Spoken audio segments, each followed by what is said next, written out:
Hello guys, welcome to our next class of the chapter number 5 that is continuity and differentiability. Okay, तो आज हमारी continuity की class है, ठीक। और इसमें आज हम आपको बताएंगे कि कंपोजिशन ऑफ फंक्शंस यदि होते हैं, समझ रहे हैं, मीन्स अगर दो कॉन्टिन्यूस फंक्शन है आपके पास में और हम कंपोजिशन ऑफ फंक्शंस डिफाइन कर पाएँ, ठीक, तो कंपोजिशन ऑफ फंक्शंस जो होते हैं वो भी कंटिन्यूस होते हैं। I mean composition of two continuous function is again a continuous function on their domain, जो भी उनकी डोमेन मिलती है, समझ रहे हैं ना, ठीक है। लेकिन उससे पहले बेटे मैंने क्वेश्चन लिखा है यहाँ पर, ठीक है, पहले हम इसको करेंगे, ठीक, उसके बाद फिर हम फर्दर वो वाला जो टॉपिक है आज का composition of continuous function is again continuous वो करने वाले हैं। देखिए क्वेश्चन में क्यों बता रही हूँ एक्चुअली, अभी देखिए तो मैं करती हूँ तो आपको शायद क्लियर होएगा। फंक्शन गिवन है किस पर कॉन्टिन्यूस है, x इज इक्वल टू 3। आपको क्या फाइंड आउट करना है, फाइंड k। देखिए हियर पहले आप फंक्शन की वैल्यू निकाल लीजिएगा 3 पर, when x is equal to 3 function की वैल्यू क्या है k, ठीक। उसके बाद में आप लिमिट निकालेंगे, x नॉट इक्वल टू 3 दे रखा है तो यही लिमिट निकलेगी, ठीक है। कोई से भी निकाल लीजिएगा, राइट निकाल लीजिएगा या लेफ्ट निकाल लीजिएगा, दोनों ही यहाँ से निकलने वाली हैं। तो limit x tending to 3 plus fx, तो limit x tending to sorry h आ जाएगा यहाँ पर, h टेंडिंग टू 0 और यहाँ पर क्या लिखते हैं आप 3 प्लस h, तो limit h tends to 0 3 plus h एक ही है तो यहीं पे लिख लीजिएगा, तो that is 3 plus h plus 3 का square minus 36 upon 3 plus h minus 3। कोई दिक्कत नहीं है। Limit h tends to 0 that is 6 plus h का स्क्वायर माइनस 36, ये हट जाएगा, यहाँ पर मिला मुझे h। देखिए जो रीज़न है ना जिसकी वजह से मैं ये क्वेश्चन करवा रही हूँ वो रीज़न यहाँ पे है। आप क्या करेंगे, इसमें h इज इक्वल टू 0 रख देंगे, रख दोगे ना। जब बेटा 0 रख दोगे तो ये हो जाएगा 6 का स्क्वायर यानी कि 36 माइनस 36 0 अपॉन 0, तो आप इसको कह देंगे कि ये तो भाई 0 बाई 0 है, मीन्स इसकी वैल्यू आ गई 0। या इन जो होशियार बच्चे होंगे वो सोचेंगे 0 बाई 0 तो इनडिटरमाइंड होता है, मतलब वो डिफाइन ही नहीं होता है, के की जगह आप इनफाइनाइट कर देंगे, तो के मतलब सॉरी इसकी जगह इनफाइनाइट, तो आप के की वैल्यू कहेंगे नॉट डिफाइंड। यहीं पे मात खा जाएगा भाई इंडिया हमारा। कैसे, अगर याद हो आपको, मैंने जितने भी अभी क्वेश्चंस करवाए हैं लास्ट वाली क्लासेस में बच्चों, मैंने आपको बताया है कि h की वैल्यू ना यहाँ नहीं रखते हैं, मतलब बीच में नहीं रखते हैं, पहले आप सॉल्व कीजिएगा पूरा, आफ्टर दैट आप h इज इक्वल टू 0 रखिएगा। हालांकि मैंने जितने भी क्वेश्चन अब तक किए हैं उसमें ये वाला केस नहीं आ पाया, उसमें आप h की वैल्यू बाद में रख लो या पहले रख लो, आंसर आपका आ जाता है। लेकिन इस वाले क्वेश्चन में यदि आप h इज इक्वल टू 0 यहीं रख दोगे ना तो ये 0 बाई 0 फॉर्म आ जाएगी, and that I don't want actually, समझ रहे हैं। तो इसीलिए ये सवाल मैं करवाया है सिर्फ आज, कि ऐसे वाले क्वेश्चन मतलब ऐसा वाला एक भी केस नहीं आया था, ठीक है। तो बेटा पहले आप सॉल्व करेंगे, after that you will put h is equal to 0। देखिए इसी केस में दिक्कत आ गई है, ठीक है, सॉल्व इट। देखिए अब 0 नहीं आएगा, अगर मैं ऐसे कर रही हूँ उसको k की वैल्यू आएगी डायरेक्ट, तो अगर आप ऐसे करेंगे तो 0 ही आ जाएगी, यहीं पे वैल्यू रख देंगे। तो हमेशा मल्टीप्लाई वगैरह एडिशन वगैरह ओपन करिएगा, ठीक है, आफ्टर दैट ही वैल्यू रखिएगा। तो ये मिला मुझे, h कॉमन ले लीजिएगा, that is h plus 12 upon h, h से h उड़ाइएगा और लिमिट आ गई h tends to 0 h plus 12, h की जगह आप 0 रखिए। देखिए बेटे कहाँ तो आप यहाँ पे 0 बाई 0 फॉर्म की इमेजिनेशन थी आपकी, और कहाँ गई मेरी 12, ठीक है। तो क्या लिखेंगे, because f is continuous at x is equal to 3, therefore f3 is equal to RHL या LHL, या फिर limit x tending to 3 fx, एक ही बात है। f3 कितना है आपका k और RHL कितना है 12, तो my answer is x is equal to 12। Got my point, ठीक है ना। तो ये गलती नहीं होनी चाहिए बच्चों, h की वैल्यू ऐसे ही नहीं कि यहीं रख देंगे, इसको सॉल्व करेंगे, after that you will put the value of h that is 0, otherwise 0 by 0 form आ सकती है, ठीक है।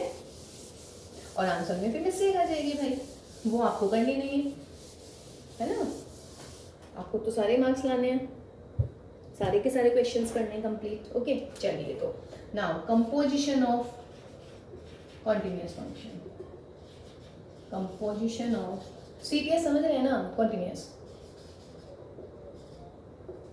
देखिए भाई कंपोजिशन, इसमें रिजल्ट याद रखेंगे कि let us suppose that F and G are two functions which are continuous,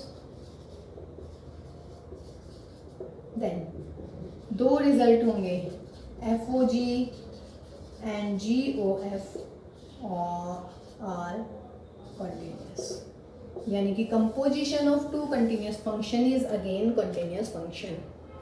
means अगर आपके पास में दो फंक्शन है, पहला भी कंटिन्यूस है दूसरा भी कंटिन्यूस है, तो उनका कंपोजिशन यानी कि एफ ओ जी और जी ओ एफ दोनों के दोनों जो क्या होने चाहिए भाई, कंटिन्यूस होने चाहिए। ठीक है, कोई दिक्कत नहीं है इसमें। चलिए अब हम अपने एनसीईआरटी के क्वेश्चंस करने शुरू करते हैं। तो ऑलमोस्ट हम सारे क्वेश्चंस कर चुके हैं। चलिए क्वेश्चन नंबर 20, 19 हम इस क्लास के बाद में करेंगे, बिल्कुल एकदम लास्ट में करेंगे क्वेश्चन नंबर 19। क्वेश्चन नंबर 20 में पूछ रहा है कि is the function F x is equal to x square minus sine X plus 5 is continuous at X is equal to 5। ये पूछ रहे हैं। देखिए दो तरीके हैं इसके। फर्स्ट आप एफ आई निकालिएगा, दोनों ही तरीके कर रही हूँ मैं वैसे, मैं आप देख लीजिएगा जो सा सही हो, जो सा आपको अच्छा लगे। सही तो खैर दोनों ही है। तो ये हो जाएगा बेटा पाई square minus sine pi plus 5। तो पाई स्क्वायर साइन पाई कितना होता है 0, इसका मतलब कितना मिला बच्चों, pi square by 5। And limit निकालिए भाई, limit X tends to pi F x. क्या करेंगे, limit X tends to pi F X की वैल्यू लिख लीजिएगा, X square minus sine X plus 5 put at pi square sine pi plus 5, यानी कि pi square minus 0 plus 5, that is what, pi square plus 5 which is f5।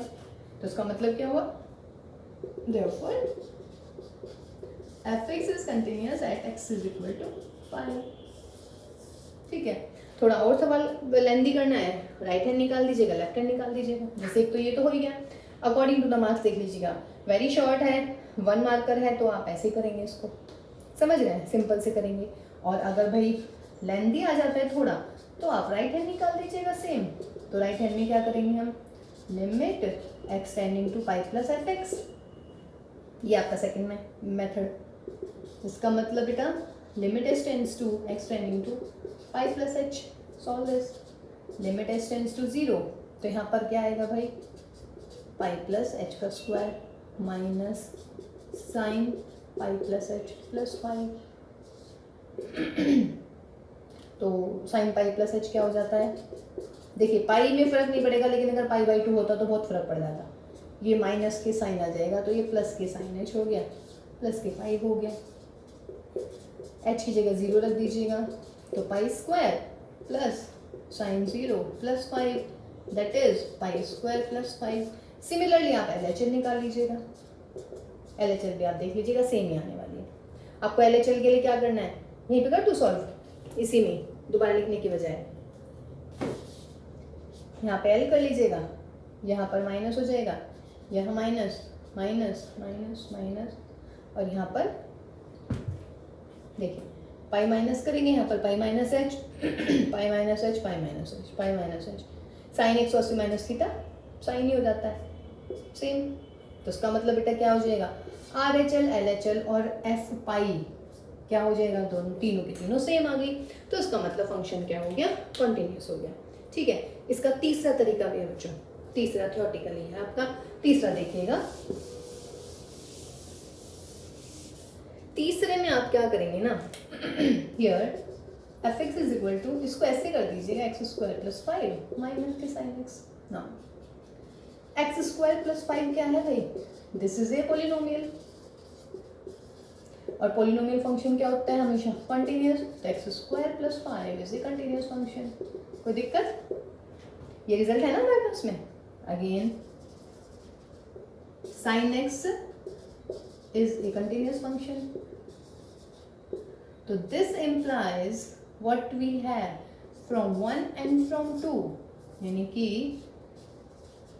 from 1 and 2 we have what you have, बोलिएगा।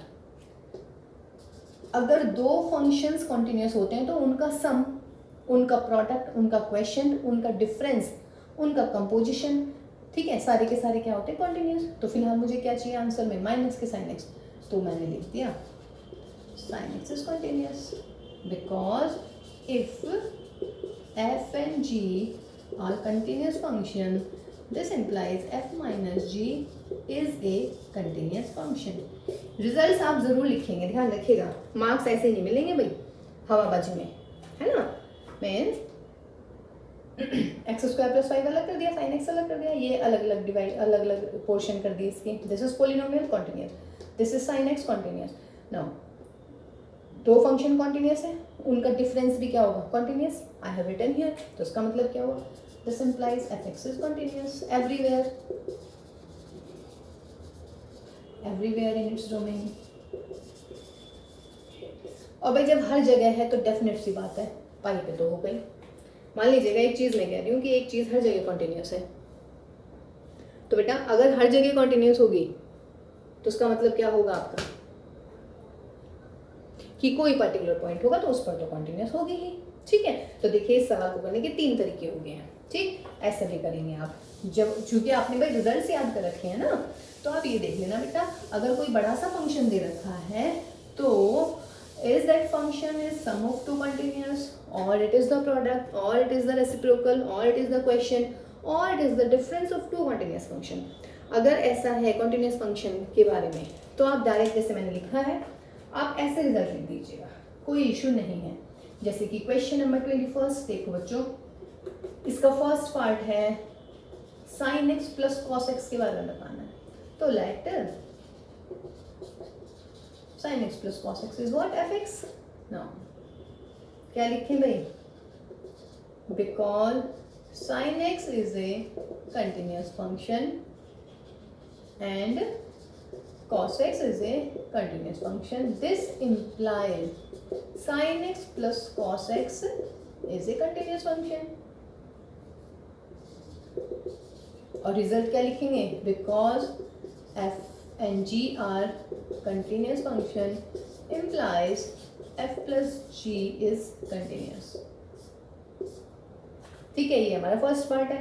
Second क्या है इसका, sin x minus cos x, बहुत simple. अगली में क्या लिखेंगे, f mine by sin x minus cos x, sin x continuous cos x continuous, तो sin x minus cos x is a continuous function. यहाँ पे लिख दीजिएगा ऑल्सो, यहाँ पे क्या लिखेंगे, because f and g are continuous function, this implies f minus g is a continuous function।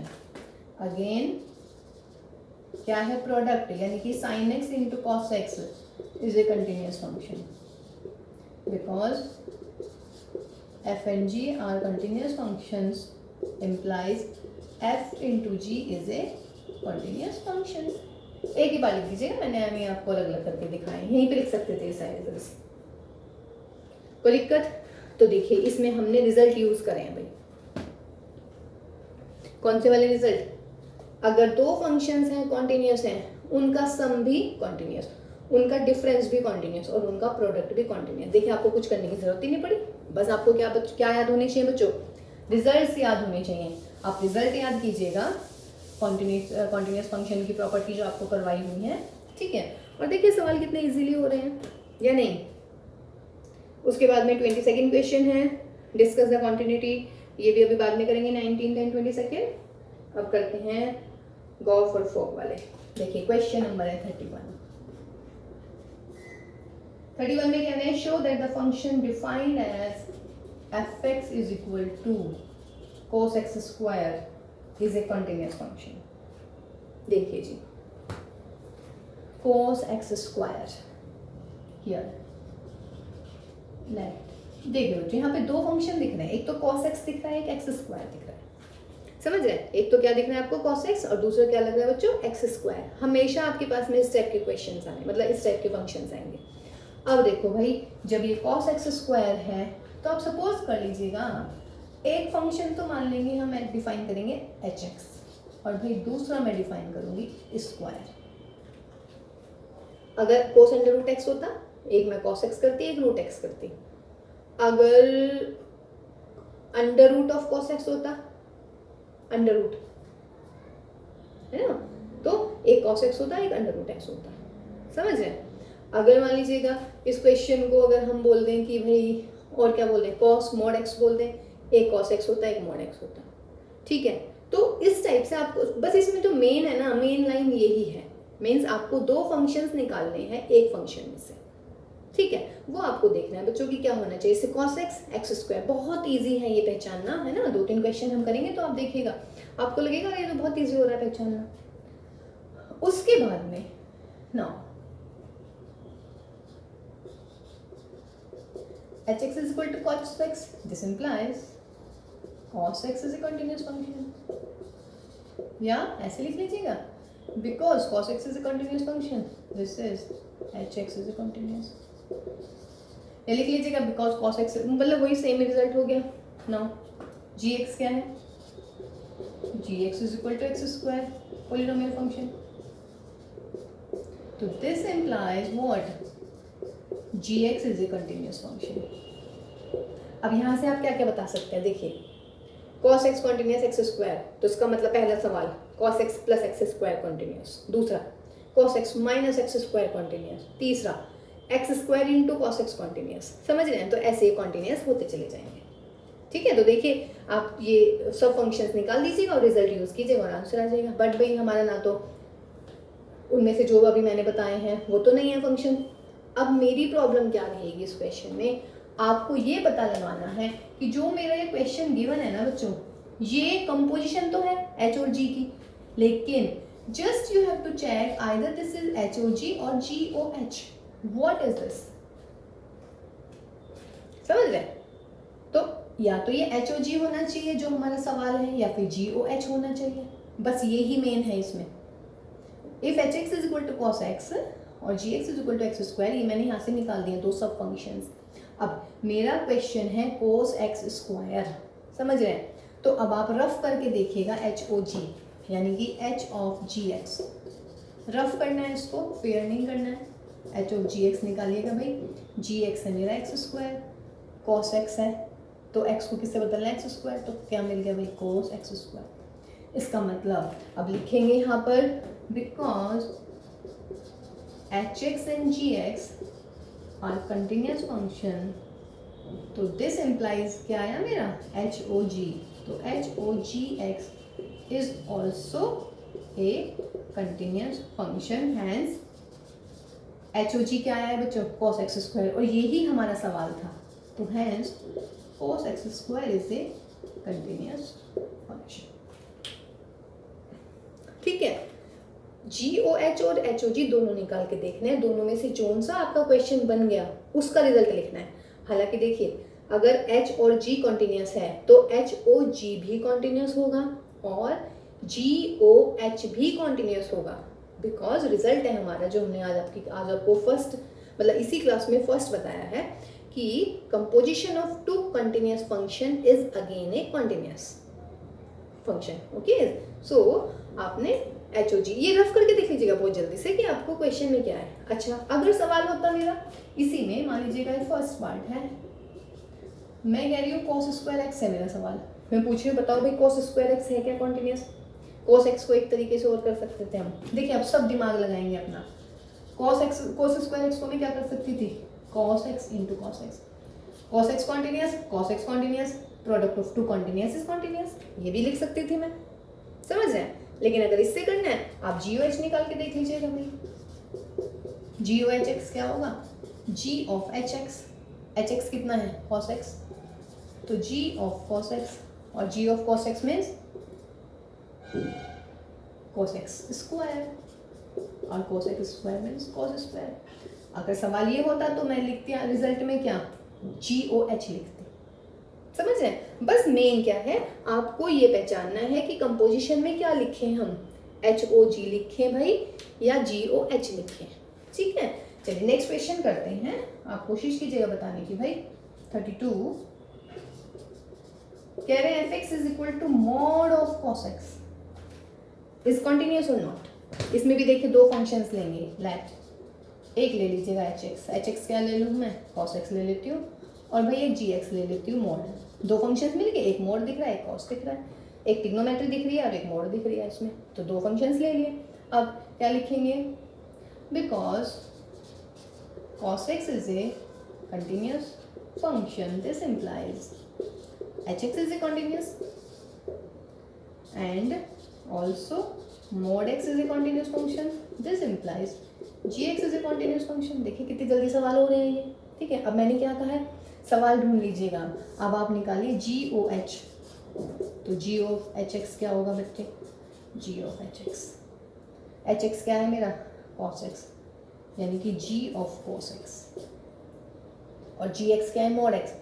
इसका मतलब एक्स को कोस एक्स से बदल दीजिएगा तो मॉड कोस एक्स, इसका मतलब ये जी ओ एच है। तो क्या लिखेंगे, बिकॉज जी एक्स या h x and g x, उससे कोई मैटर नहीं कर रहा है, h x and g x are continuous functions, this implies, क्या लिखूंगी अब के बाद में, g O h x is continuous function, that is g O h x क्या था आपका, मॉड ऑफ कोस एक्स, तो mod of cos x is a continuous function. देखिए कितना बहुत जल्दी सवाल हुआ ये, लेकिन रिजल्ट आपको पूरा नहीं सारे याद रखने हैं। कोई डाउट इसमें, एच और जी को कुछ ही मान लीजिएगा, उससे कोई मैटर नहीं कर रहा कि आप एच इसको ले लूँ मैं जी इसको ले लूँ, क्या फर्क पड़ रहा है, मुझे तो रिजल्ट इस पे कंसंट्रेशन करनी है, जी ओ एच पे या फिर एच ओ जी, वो आप रफ निकाल के देख लीजिएगा कि जी ओ एच आ रहा है या फिर एच ओ जी आ रहा है, जो सा भी आएगा रिजल्ट आप वो ही लिखेंगे, है ना, दोनों लिखने की जरूरत ही नहीं है। ठीक, इसमें भी गड़बड़ हो जाएगी अगर आपने गड़बड़ कर दिया भाई, इसमें मान लीजिए आंसर आ रहा है जी ओ एच और आपने लिख दिया एच ओ जी, हालांकि एच ओ जी कॉन्टिन्यूस होता है, लेकिन एच ओ जी के बारे में तो वो पूछ ही नहीं रहा ना, वो तो जी ओ एच के बारे में पूछ रहा है। तो आप इस चीज़ का ध्यान रखेंगे बच्चों, दो फंक्शंस रखेंगे, ले लेंगे, फिर कंपोजिशन में कंपोजिशन निकालेंगे, दोनों की जरूरत नहीं है, जैसे मैंने यहाँ पहले निकाली तो मेरा पहले ही आंसर आ गया, तो इसका मतलब एच ओ जी लिखूंगी मैं यहाँ पर, ठीक है। यहाँ पे मेरा क्या है, जी ओ एच, तो मैंने यहाँ पे जी ओ एच लिख दिया। ठीक, नेक्स्ट करते हैं भाई, समझ आ रहे हैं भाई, देखिए इजी है, सिर्फ किसके ऊपर डिपेंड कर रहा है कि आपने रिजल्ट कैसे याद कर रखे हैं, आपको रिजल्ट याद है या आपको रिजल्ट याद नहीं।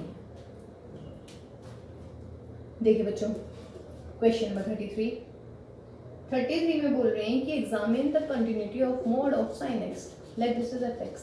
तो इसमें भी क्या मानेंगे आप सॉल्यूशन में, लेट दो फंक्शन मान लीजिएगा, एक जी एक्स मान लीजिएगा कितना, साइन एक्स, और एक मैं एच एक्स मान लेती हूँ मॉड एक्स।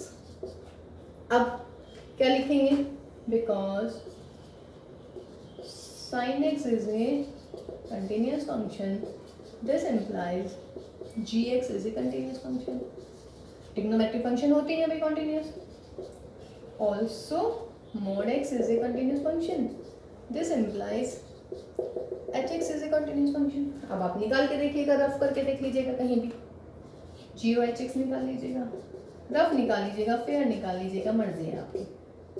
तो जी ऑफ एच एक्स का मतलब mod x, तो जी एक्स को रिप्लेस कर देंगे mod x से, तो x को mod x देंगे। वैसे चलिए मैं कर रही हूँ तो बस वही वाला आ रहा है। तो देखिए फंक्शन जो है मेरा मैंने खुद मान लिए थे जी ओ एच, समझ रहे हैं, तो इसका मतलब क्या हुआ, because g x and h x are continuous function, this implies, answer में क्या आ रहा है, जी ओ एच, एच ओ जी करेंगे तो ये सवाल नहीं आएगा, एच ओ जी में मोड साइन एक्स आ जाएगा, तो this implies g O h x is a continuous function, that is क्या आया, g O h x is sine mod x is a continuous function. बोलिए कोई दिक्कत इस सवाल में, कोई दिक्कत नहीं है ना, श्योर, ठीक है। देखिए कंफ्यूज नहीं होना है बच्चों, इसमें सिर्फ आपको रिजल्ट याद रखने हैं। कभी भी इस टाइप का क्वेश्चन दे रखा है, आपने क्या करना है, दो फंक्शंस डिफाइन करने हैं, एक एच ले लीजिएगा, एक जी ले लीजिएगा, मर्जी है आपकी, ठीक है। उसके बाद में आपको क्या करना है, एच और जी लेने के बाद में दोनों कॉन्टिन्यूस दिखाने की कॉन्टिन्यूस है या नहीं, कॉन्टिन्यूस होंगे तो उनका कंपोजिशन भी कॉन्टिन्यूस होगा। कंपोजिशन में अब आपको देखना है बेटा कि जी ओ एच लिखना है यहाँ पे या एच ओ जी, जी ओ एच निकाल के देख लीजिएगा, अगर सवाल आ गया तो जी ओ एच लिखेंगे, और अगर जी ओ एच नहीं आ रहा तो आप एच ओ जी निकाल लीजिएगा, ज़्यादा टाइम नहीं लगेगा इसमें, इतना टाइम टेकिंग है ही नहीं क्वेश्चन, ठीक है। तो आप चेकआउट, ओके। तो ये आपके एनसीईआरटी के कुछ क्वेश्चंस हैं। अब जी आपका क्वेश्चन नंबर 34 देख लेते हैं पहले, उसके बाद में एक क्वेश्चन और रह जाएगा। ये कह रहे कि find all the points of discontinuity of the curve mod of x is equal to mod x minus, देखिए मॉड का एक सवाल और करवाएंगे इसके बाद। अच्छा बच्चों, इसके बाद में ना जैसे एक क्वेश्चन था इसमें 22, इसमें कह रहे हैं कि find the continuity of the cosine cosec and cot. कर लेंगे इसमें राइट हैंड और left hand, x is equal to a पर निकाल दीजिएगा, ठीक है, करके देखिएगा, नहीं होगा तो पूछ लीजिएगा बेटे। देखिए एक क्वेश्चन ये है आपका, इसके बाद में फिर हम एक क्वेश्चन और करेंगे इसमें, ठीक, मोड में कॉन्टिन्यूटी कैसे चेक करते हैं, और उसके बाद फिर 19th क्वेश्चन बस, ठीक है। उसके बाद में आज की class over, I mean NCERT की जो फर्स्ट एक्सरसाइज है वो आपकी कंप्लीट हो गई है, ठीक है। इसके बाद जो नेक्स्ट क्लास होगी ना, उसमें हम एग्जाम्पलर्स या फिर जो आपके लास्ट ईयर जो बोर्ड में क्वेश्चन आए हैं वो, और उसके अलावा कुछ और इम्पोर्टेंट क्वेश्चन करने वाले हैं एक क्लास में, ठीक है। और देन उसके बाद जो हम शुरू करने वाले हैं फिर व्हाट, डिफरेंशिएबिलिटी, है ना, बहुत बढ़िया पार्ट आने वाला है डिफरेंशिएबिलिटी। चलिए जी, मोड के बारे में जिक्र करते हैं अब आप। ये मोड दिख रहा है अंदर, मोड x प्लस 1, जो भी मोड के अंदर इक्वल, जो भी मोड के अंदर है उसको 0 के इक्वल रख लीजिएगा। देखिए बहुत शॉर्ट से बता रही हूँ, मोड x है, x बराबर 0 रखिएगा, पॉइंट आ जाएंगे। मोड के अंदर क्या है, x प्लस 1, तो x प्लस 1 इज 0, तो this implies x is equal to कितना आ जाएगा, माइनस का, ठीक है। x प्लस 1, कोई दिक्कत है इसमें, ठीक है।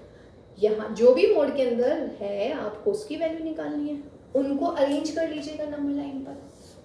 पहले माइनस इन्फिनिटी आता है, फिर -1 आता है, फिर 0 आता है, फिर प्लस इन्फिनिटी आता है, सही है जी, ठीक। अब क्या करें, माइनस इन्फिनिटी से -1, फिर -1 से 0, फिर 0 टू इन्फिनिटी।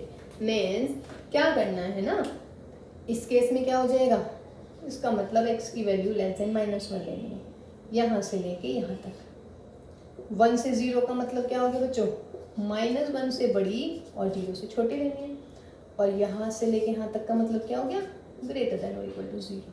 कोई दिक्कत है, देखिए बहुत इंपॉर्टेंट क्वेश्चन है मोड वाला, बहुत। इसके बाद हम करेंगे, ये बहुत इंपॉर्टेंट सवाल है।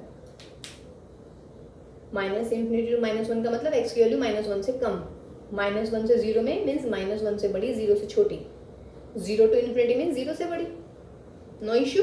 चलिए अब देखिएगा, अब मैं f(x) को डिफाइन करती हूँ। क्या हो जाएगा, first case when x is -1 से लेस, दूसरा -1 और 0 के बीच में, तीसरा 0 से बड़ा।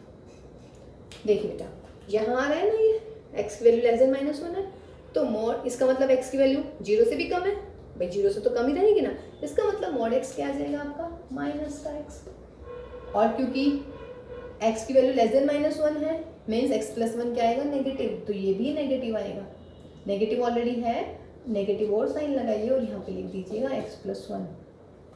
कंफ्यूज हो गए थोड़ा सा, कोई नहीं, दोबारा बताते हैं। जो फर्स्ट पॉइंट होता है ना ये वाला, -1 तक, मतलब यहाँ तक जितने मोड हैं, जो सबसे पहले वाला पड़ेगा ना उसमें बाकी के सारे मोड नेगेटिव कर दीजिएगा, यानी कि x की वजह क्या लिखेंगे, -x, और x प्लस 1 की जगह भी माइनस के x प्लस 1। अब इजी होगा थोड़ा। आइए इधर, -1 से 0 का मतलब x की वैल्यू -1 से बड़ी, -1 कब आया, जब ये x प्लस 1 था, तो -1 से 0, 0 से छोटी है, यानी कि -1 से बड़ी, -1 से बड़ी का मतलब है जब भी x की वैल्यू -1 से बड़ी तो मोड x आएगा, ये वाली क्वांटिटी आएगी पॉजिटिव, और x नेगेटिव का मतलब मोड x आएगा नेगेटिव, और ये रहेगा मेरा प्लस का। तीसरी चीज मैं कह रही, x की वैल्यू 0 से बड़ी, 0 से बड़ी मीन्स ऑल पॉजिटिव, यानी कि मोड x की जगह x आएगा और इसका मोड भी पॉजिटिव ही खुलेगा। इसका मतलब आप ऊपर कर लीजिएगा, +1 -x plus 1, x minus x plus 1, and that is x less than -1, -1 less than 0, and that is x is greater than 0।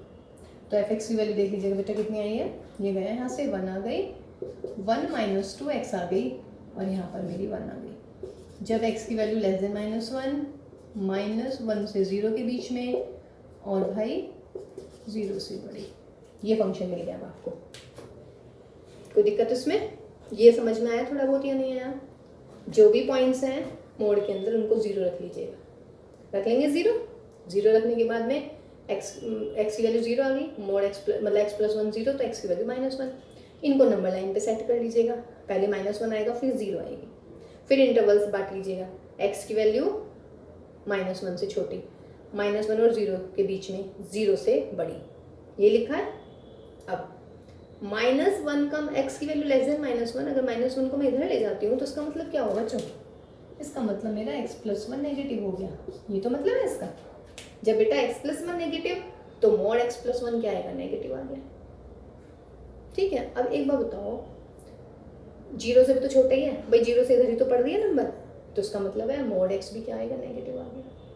अब आओ -1 से 0, -1 से बड़ा, -1 से बड़ा, इसका मतलब ये जो मोड है ये तो प्लस का आ गया, और जो x से 0 से छोटा, तो मोड x आ गया मेरा -x। 0 से बड़ा यानी कि उधर पढ़ रहे हैं सारे नंबर, उधर पढ़ने का मतलब है ये वाला भी पॉजिटिव आएगा और ये वाला भी पॉजिटिव आएगा। ठीक है, अब ये क्वेश्चन बन गया हमारा। अब हमें क्या क्या करना है? केस फर्स्ट लेना है। केस फर्स्ट बोलिए क्या लेंगे? Let us check at x = a। First case क्या लेंगे भाई? If a is less than 1, अगर a less than 1 है तो फंक्शन क्या आ गया? 1। What is this? This is constant function, तो this implies fx is a continuous function. फिर केस 2 क्या लेंगे भाई? सारे केस कंसिडर करने हैं, बार बार बोल रही हूँ मैं, क्योंकि एक पर्टिकुलर पॉइंट की बात नहीं हो रही है यहाँ पर। इफ -1 से 0 के बीच में है तो फंक्शन क्या हो जाएगा बच्चों? 1 - 2x। What is this? This is linear function, तो this implies fx is continuous. तीसरा केस क्या लेंगे भाई? केस थर्ड लेंगे if a is greater than 0। Greater than 0 पे फंक्शन क्या है भाई? a की जगह आप x भी ले लीजिएगा अगर कोई भी कंफ्यूजन है। तो this is again 1, this is again constant function, तो this implies fx is a continuous. आ गया भाई कंटिन्यूअस? तीनों केस में कंटिन्यूअस। अब क्या करना है? केस नंबर 4 लेना है। केस नंबर 4 में if a is equal to -1। अब -1 पे क्या करोगे भैया? -1 पे लेफ्ट हैंड लेंगे और -1 पे क्या लेंगे? Right hand. तो -1 पे ले लीजिएगा आप, LHL लीजिएगा। LHL का मतलब h टेंडिंग टू 0, अब मैं डायरेक्ट लिख रही हूँ -h। इसका मतलब जब x की वैल्यू लेस देन -1 है, लेस देन -1 कहाँ है? ये रहा, तो इसका मतलब है कितना आ जाएगा? लिमिट h टेंड्स टू 0, ये 1 आ गया, तो आंसर कितना? 1। फिर आप क्या लेंगे? RHL ले लीजिएगा। RHL में कितना आ जाएगा? Limit h tends to 0 -1 + h, यानी कि जब x की वैल्यू -1 से बड़ी होगी, लगाइएगा limit h tends to 0। x की वैल्यू -1 से कब बड़ी है? यहाँ पर, यानी कि fx क्या आ गया आपका? 1 - 2x। x को रिप्लेस कर दीजिएगा यहाँ से, तो 1 - 2 this, solve this, limit h tends to 0, that is 1 + 2 - 2h, h की जगह 0, तो आंसर कितना? 3। एक 3 आ गया, because RHL is not equal to LHL। This implies fx is not continuous at x is equal to -1। कोई दिक्कत इसमें? तो -1 आ गया एक तो पॉइंट ऑफ डिसकंटिन्यूटी। फिर किस पे निकालना है? देखिए जो जो पॉइंट्स यहाँ गिवन है उन पे निकालना है, -1 पे और 0 पे निकालेंगे। बाकी ये ध्यान रखिएगा, इसके बिना नंबर नहीं मिलने वाले हैं भाई। अगर आपने सिर्फ -1 और 0 पे ही दिखा दिया ना, बाकी भी हमें पता लगाना होता है। सारे केस लेने हैं ये, कभी आपको लगे कि ये एक्स्ट्रा नहीं है, ये जो है क्वेश्चन की डिमांड है, ये क्वेश्चन का पार्ट है, बिना इसके मार्क्स नहीं मिलेंगे, मैं बार बार बोल रही हूँ। हाँ, अगर वो यूँ कहता कि find the quantity at the point 0 and -1, तब मैं जो लास्ट वाला केस है वो, और जो मैं अब लास्ट वाला केस करने वाली हूँ केस नंबर 5, सिर्फ वो दोनों इंक्लूड होते हैं उसमें। At a equal to 0, LHL बोलिए भाई, limit h tends to 0 f of 0 - h, limit h tends to 0 f of -h, यानी कि जब x की वैल्यू 0 से कम हो, 0 से कम ये रही, तो limit h tends to 0 1 minus 2 और x को रिप्लेस कर देंगे माइनस के h से, तो with limit h tends to 0 1 plus 2h, answer कितना 1। RHL निकालिए भाई, RHL में limit h tends to 0 f of 0 plus h, that is limit h tends to 0 f h, greater than का मतलब जब x की वैल्यू क्या होगी 0 से बड़ी होगी, तो 0 से बड़ी फंक्शन क्या है 1, तो limit h tends to 0 and 1, answer कितना 1 आ गया, दोनों बराबर भाई, LHL भी 1 RHL भी 1। अब आपको निकालना है f0, अगेन f0, यानी जब x की जगह 0 है तो कितना होगा 1, ठीक है, is equal to RHL is equal to LHL. So this implies f is continuous at x is equal to 0. देखिए अगर RHL और LHL नहीं इक्वल आती है तो हमें f0 की निकालने की आवश्यकता ही नहीं होती, क्योंकि जब RHL और LHL इक्वल ही नहीं है तो कंटिन्यूस तो होगा ही नहीं। तो सवाल ये था कि find the point of discontinuity, तो कितने पॉइंट ऑफ डिसकंटिन्यूटी आ गई इस सवाल में, मात्र एक, और वो क्या पॉइंट आया है माइनस, ये तो 0 पे तो आ गया था -1, तो लिखेंगे at x is equal to -1 is the only point of discontinuity, समझ रहे हैं, ठीक है। और अगर कॉन्टिन्यूटी कहेगा तो क्या लिखेंगे, the function is continuous at all point except x is equal to -1, ठीक है भाई। चलिए एक क्वेश्चन और भाई, क्वेश्चन गया कहाँ हमारा, चलिए मिल गया।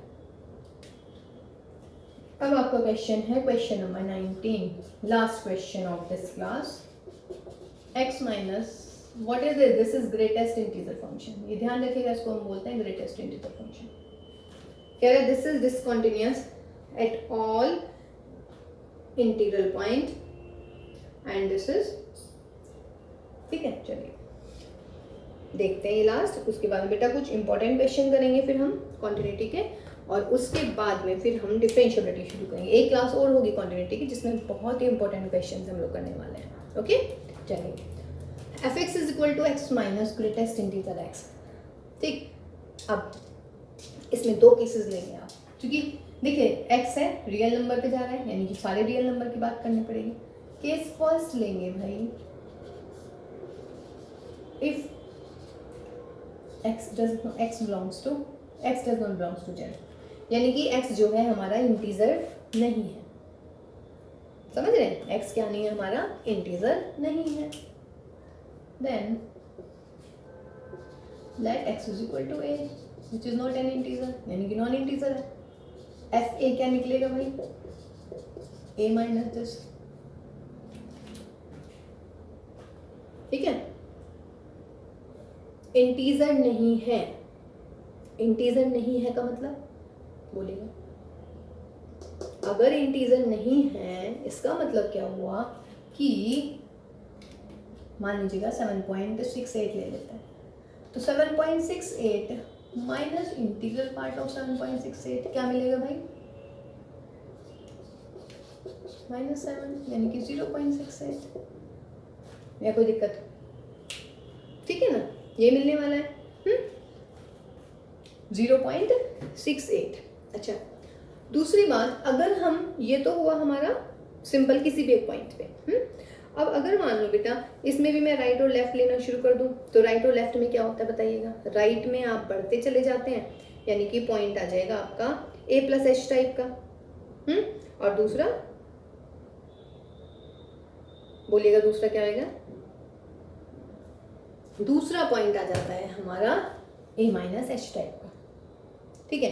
अभी फिलहाल हमने लिया है ये इंटीग्रल नहीं है, तो a माइनस ए, इस टाइप का कुछ भी आंसर आएगा आपके पास में, राइट हैंड लिमिट ले लीजिएगा चाहे आप लेफ्ट हैंड ले लीजिएगा, आंसर वही आना है, चाहे राइट हैंड ले लेना चाहे लेफ्ट हैंड ले लेना। Also limit x tending to a f x, क्या लिखूंगी बच्चों इसको मैं, लिमिट बस क्या डायरेक्ट लिख लीजिएगा, limit x tending to a, function लिखेगा यहाँ पर a minus greatest integer of, या सॉरी फंक्शन आ जाएगा आपका x minus greatest of x, x की बजाय a लिख दीजिएगा। आगे सेम या नहीं दोनों चीजें? देखिए अगर मैं इस पे राइट हैंड निकालूंगी तो क्या लिखूंगी 7.68 plus h minus 7.68 plus H, ऐसे इंटीजर नहीं है। या चलिए इसी में ना कर दें, चलिए एग्जाम्पल छोड़िएगा, एग्जाम्पल आपको सिर्फ सिखाने के लिए बताया है। चलिए राइट हैंड लेफ्ट निकालते हैं, है ना, अगर थोड़ा भी डाउट लग रहा है आपको। चलिए भैया राइट हैंड लिमिट क्या होगी भाई, x tending to a plus F x means what, limit s tending to 0 f of a plus h, रखिए भाई a plus h minus a plus h, limit what h tending to 0। देखिए h जो है वो 0 की तरफ पहुंच रहा है, जब h 0 की तरफ पहुंच रहा है तो इसका मतलब है ये तो a प्लस एच ही रह जाएगा और ये माइनस a आ जाएगा आपका।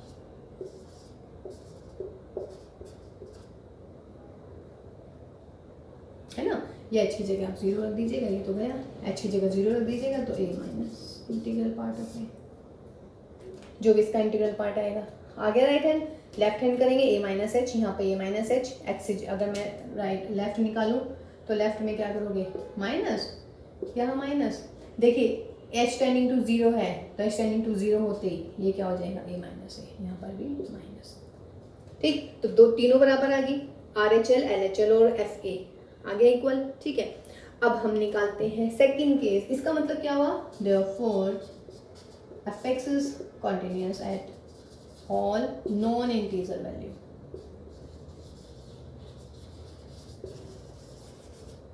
केस सेकंड ले लेते हैं अब हम भाई, केस सेकंड ले लेती हूँ मैं, let a belongs to z, यानी कि a की जगह 3 4 5 इस टाइप का आने वाला है। ओके, अब देखिए बेटा राइट हैंड निकालिएगा, राइट हैंड में आप क्या लिखेंगे भाई, limit h tends to 0 f of a plus h, limit h tends to 0 क्या मिलेगा बच्चों, a plus h minus a plus h. अब देखो भाई ये मेरा इंटीजर है, इंटीजर मान लो मैंने 7 ले लिया, 7 में मैं कुछ भी ऐड करूँ 0 से लेके 1 के बीच में, इसका इंटीग्रल पार्ट 7 ही आएगा। ठीक है ना, या एक चीज़ और ध्यान रखें आप, ये आप कहीं भी नोट कर लीजिएगा कि a प्लस एच का इंटीग्रल पार्ट आता है a, और a माइनस एच का मतलब 7 में से मैं कुछ कम कर रही हूँ यानी कि 6 पॉइंट समथिंग, इसका इंटीग्रल पार्ट आता है a माइनस 1। बहुत इंपॉर्टेंट चीज़ है ये, एग्जाम्पल लिखना चाहिए, लिख लीजिएगा।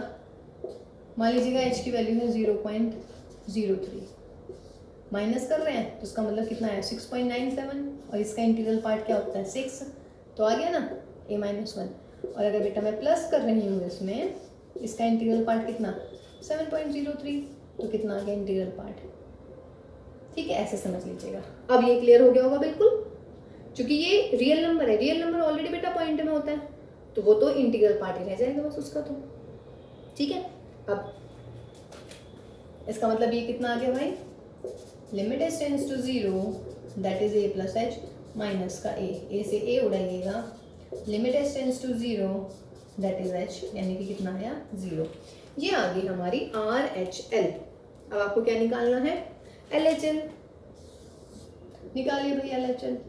LHL में क्या करेंगे, limit h tends to 0 f of a minus h, यानी कि limit h tends to 0 a minus h minus integral part a minus h, a minus h का इंटीग्रल पार्ट a माइनस 1, तो limit h tends to 0 a minus h minus a और ये plus 1, a से a गया, h की जगह 0 लिखे, कितना आ गया 1। अब बोलो भाई आई नहीं ना RHL के इक्वल, तो इसका मतलब क्या हुआ, the function is not continuous all integral value. यही आपको शो करना था कि नॉन इंटीग्रल वैल्यू पे ये कॉन्टिन्यूस होगा, हमेशा उतनी ही वैल्यू आएगी, राइट ले लो चाहे लेफ्ट ले लो। ठीक है, रियल नंबर पे तो, लेकिन वो सारे रियल नंबर जो इंटीजर होंगे उन पे फंक्शन जो है कॉन्टिन्यूस नहीं है। ओके, तो ये हमारी आज की क्लास होगी बच्चों, अच्छे से कर लीजिएगा सारे क्वेश्चन कॉन्टिन्यूटी के। ठीक है, और भाई बधाइयों हैं, बहुत सारा सिलेबस भी कट गया है, काफ़ी सारा हम कर भी चुके हैं, तो अब आपको करने की आवश्यकता नहीं है। पर हाँ, जो बच्चे कंपटीशन वगैरह की तैयारी करेंगे भाई उनके लिए तो खैर है ही है। ठीक, तो चलिए मिलते हैं नेक्स्ट क्लास में। नेक्स्ट क्लास में हम कुछ जो हैं और इम्पोर्टेंट क्वेश्चंस करने वाले हैं बेटा, और उसके बाद फिर हम डिफरेंशिएबिलिटी शुरू करेंगे। तो till then bye bye, take care all of you, stay at home and stay safe बच्चों।